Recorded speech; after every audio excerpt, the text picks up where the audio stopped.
vienmēr ir aktuāls jautājums un mūžam ir diskusija jā vai nē.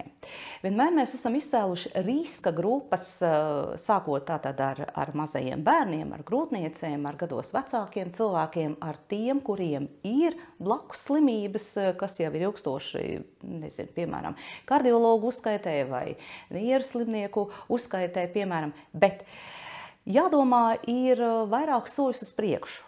Un jārēķinās ar to, ka gripas vīrus var skart smagi un pat nāvējoši arī gados jaunus cilvēkus un tie, kas ir darbspējīgā vecumā, arī bez hroniskām slimībām. Un to pierāda statistikas dati.